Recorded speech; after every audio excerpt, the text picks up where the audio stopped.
తండ్రి సమాధానకర్త వందనాలు స్తోత్రాలు ప్రభువా. గతించిన ఉదయం కాచి కాబట్టి రేపటి చదువునైనా భద్రపరిచినందుకు నీ కృతజ్ఞతాస్తులు చెల్లించుకుంటున్నాను ప్రభువా. అయా 33వ దినం ప్రభువా, సాయంకాలం సమయం ఆరాధన ప్రభువా మనందరినీ చేర్చినందుకు నీకు వందనాలు స్తోత్రానికి ఇచ్చిన నీ రుణం మేము తీర్చుకోలేము ప్రభువా. అయానైనా నీ దాసుడు నిలబడి ప్రభు వాక్యాన్ని చెప్పుచుండగా తండ్రి నైనా అయ్యా మిమ్మల్ని నీ మాటలను శ్రద్ధగా వినడానికి మాకు సహాయం దయచేయండి ప్రభా. అయా వినగలే చెవులు గ్రహించుకునే మనసును మా అందరికీ దయచేయండి ప్రభానైనా. అయ్యా ఎంతోనైనా ప్రయాసపడి ప్రభానైనా అయానైనా నీ కుమారుడు ప్రభానైనా విత్తనాలు చల్లుతున్నాడు ప్రభానైనా అవి ప్రభానైనా మేము గ్రహించుకుని ప్రభా మా మనసులో భద్రపరుచుకుని ప్రభా వాక్యానుసారంగా జీవించగల కృపను మాకు దయచేయండి తండ్రి నైనా.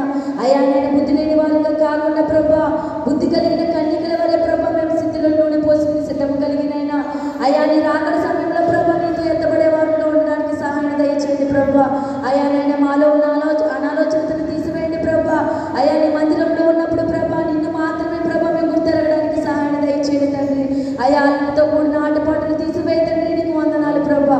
దినదినము ప్రభా నీ వాక్యంతోనైనా మా హృదయాలు తడుతున్నాం ప్రభా. అయా ఎంత వంటి ఉంటున్నాం కానీ ప్రభా ఎంత మాత్రం గ్రహించుకోలేకపోతున్నాం ప్రభా. అయా నేను నీ వాక్యానుసారంగా బ్రతకగల కృపను మాకు దయచేయండి ప్రభా. నైనా ఈ పాపం జీవితాన్ని విడిచిపెట్టి ప్రభా అయా నైనా ఈ లోకంలో ఉన్నంత కాలమే ప్రభా ఇది మాకు శాశ్వతం తండ్రి. మాకు శాశ్వతమైన లోకం ఒకటి ఉన్నదని ప్రభా మేము అందరం గ్రహించుకోవడానికి మీ సహాయం దయచేయండి ప్రభా. అయా నిలుబడి నీ దాసుని కూడా ఒకసారి జ్ఞాపకం చేసుకోండి ప్రభా. అయా నేను నిలబడి వారు ఎవరైనా మాట్లాడేవాడు నీవు కనుక ప్రభా. నేను నీ బిడ్డలో నువ్వు మంచి మరమైన మాటలు మాకు బోధించమని నువ్వు మంచి బోధకుడు కనుక ప్రభా.